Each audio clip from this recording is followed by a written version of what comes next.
Mic check 1 2 1 2. It's the Y2K collector, and one man's trash is another man's treasure. I wound up running into this smoke gray PlayStation 2 controller at the thrift store, and it was only $5. And I should have taken a before picture because I actually put a lot of work into cleaning it up, tried to dig into as many of the crevices as I could. These analog controllers were like a mixture of black and like dark yellow. It was just really gross.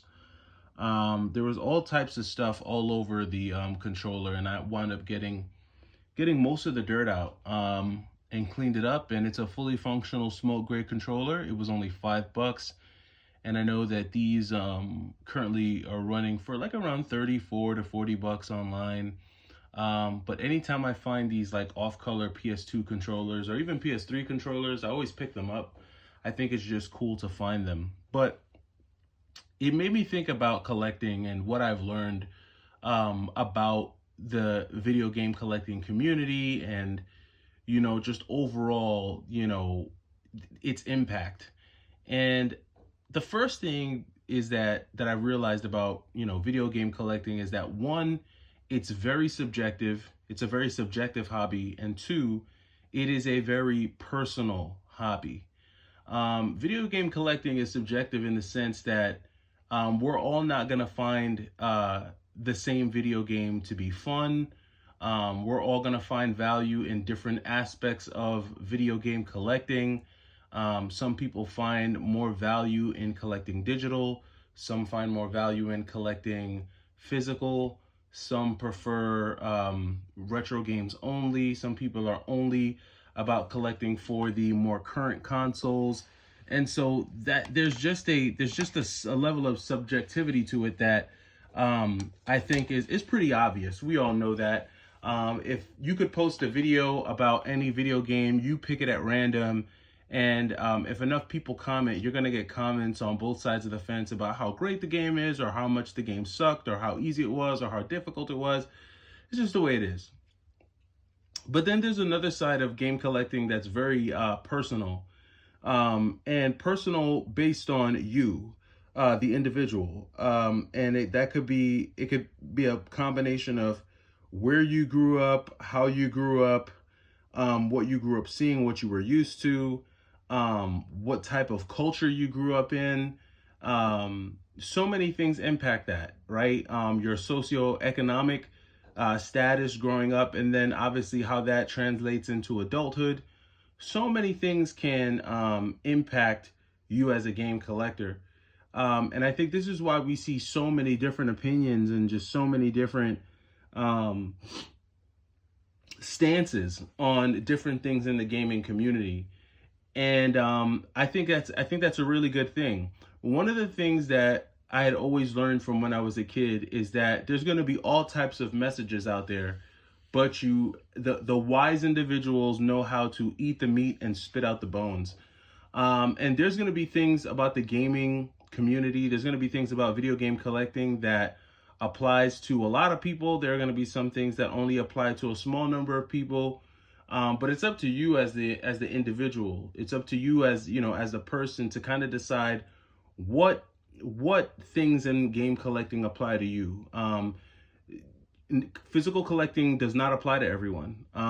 Digital collecting does not apply to everyone. Not everyone resonates with retro video games. Not everyone appreciates the way games are being made today. It's all a very personal thing, and I think that's what makes gaming beautiful.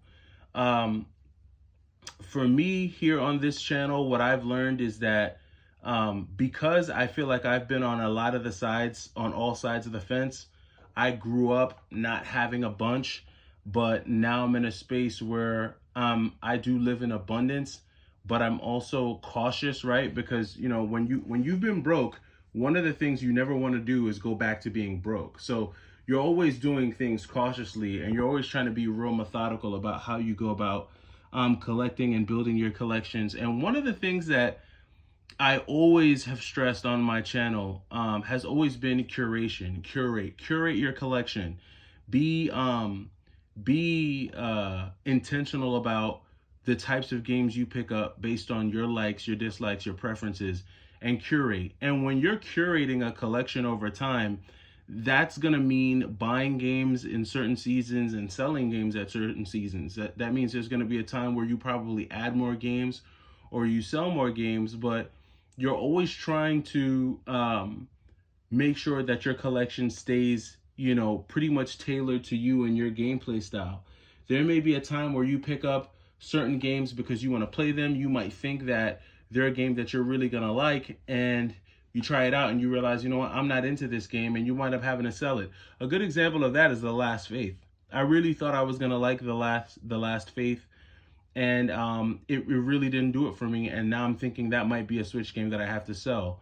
I remember when I first started playing Death's Gambit. Death's Gambit is actually a really great side-scrolling kind of Metroidvania style game. Came out for the Switch a few years ago.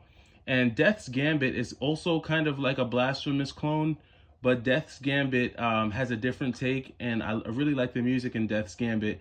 But at the time, I was so like enamored with Blasphemous, I sold it. But now going back to it, I've come to appreciate Death's Gambit for what it is, the type of game that it is. It's its own game. And so these are the things that are going to happen in game collecting. And again, that's the beauty of it. The beauty of it is that your taste changes over time. You go through seasons where you maybe are really into RPGs, and then seasons where you're not.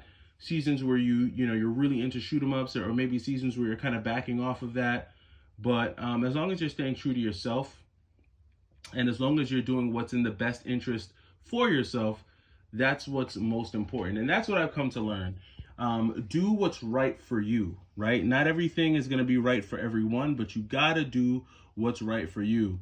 And for some people, they may be in a season where they got to sell their games, whether it's because they need to make money, whether it's because they feel like they're just getting too addicted to video game collecting or video game playing. People are going to have reasons for selling all day long. Or you have the other side of the fence where people are looking to get into a new hobby and they start buying. Maybe they start buying a whole bunch of retro games because they're not sure where to start. And then maybe they transition and say, you know what, I really don't want retro. I actually want to start a PS5 collection.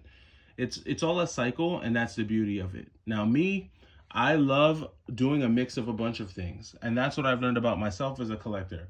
I love the thrill of the hunt.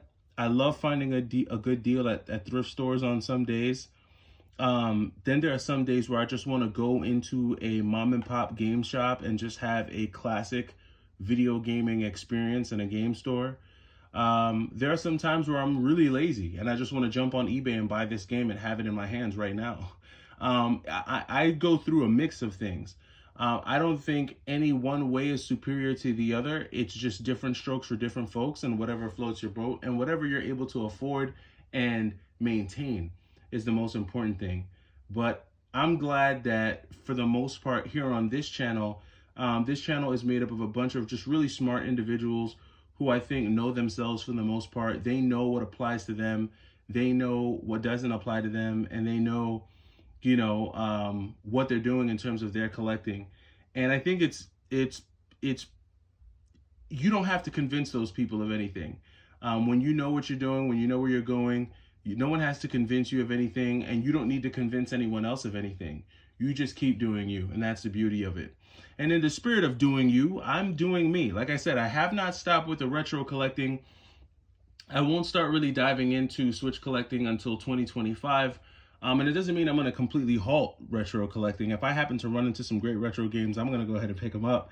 And I've got some really great pickups here for you today. So I've already talked about this smoke gray PlayStation 2 controller. I was really glad to find this. Put a lot of work into cleaning it up. Had to get all of the man juice out of the crevices. Hopefully, you guys let me know if I did a good job or not. I really went in on this thing, cleaning it out. Let me know if I missed anything. I'm sure I could give it another once over. There's probably some areas that I missed. I'm actually looking at some areas that I missed right now, but I tried my best to get it as close to dead stock as possible. But this is a pretty cool looking controller. Glad to have this one in the collection.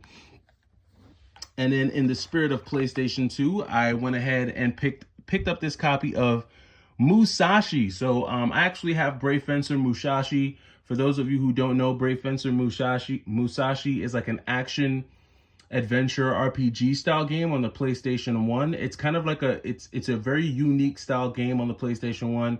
If you've never heard of Brave Fencer Musashi, go ahead and look it up. Well, this is like the sequel, kind of like to Brave Fencer Musashi on the PlayStation 2. A very cool game. This game, I mean, it was created by Square Enix, and it definitely has strong Kingdom Hearts vibes, for sure. But the music is great. The gameplay is cool. It's basically like a cel-shaded hack and slasher. Very cool game. And it's one that I was kind of like a little sad about having to sell when I sold off a bunch of PlayStation 2 games. But I do have it back in the collection. Glad to have this one. Totally stoked. And then last but not least, Die Hard Arcade. It's Christmas time, folks. It is Christmas time. And I actually wound up finding a cool copy of Die Hard Arcade actually online. Die Hard Arcade right now, I think price charting has it at $132. I actually found someone who was able to sell it to me for $105.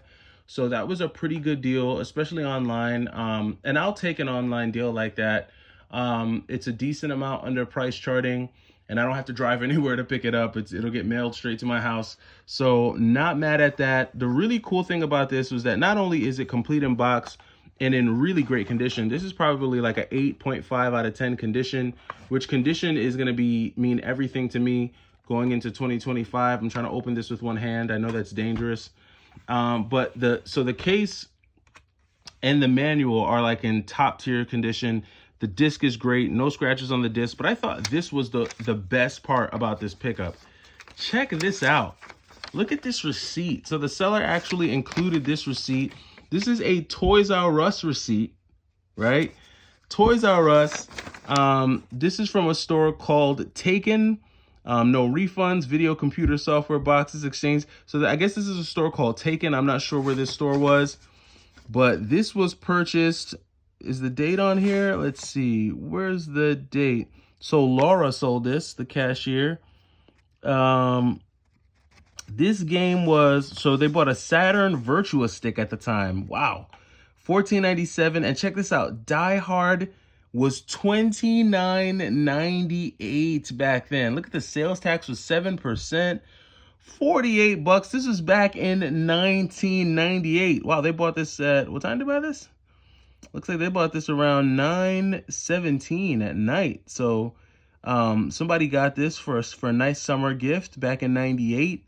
And this is just classic, man. And this is going to stay right here with this game. I'm not taking this out of the case. I'm going to slip it in right there. To me, that receipt is just as important as the manual. That's the beautiful part about collecting retro games, man. You know, I was alive during 98. I remember the Saturn being around in 98. And, you know, at the time, I just couldn't afford one. I didn't have the money for one. I think actually in 98 was when I finally started getting like Super Nintendo games, which is funny. But I've been wanting a copy of Die Hard Arcade in my collection for quite some time. I've actually had Dynamite Deca in my collection, which is basically the Japanese version of Die Hard. But it sucks because, you know, you can't read it. Like, I can't read it. I don't speak Japanese, so like I can't read what's going on. And I played this game a lot actually in the arcades. Played this a ton in the arcade. So perfect timing, just in time for me to enjoy during the Christmas season. I actually caught a little bit of Die Hard last night. I'm actually going to go back and try to watch the whole thing. I always get snippets of it because they're always showing it on like BBC America and like E and like TNT sometimes and stuff. So definitely just a cool one to have. But yeah, some really nice pickups. That came in over these past couple days. Just ending the year with a bang, man. And really glad to have these in.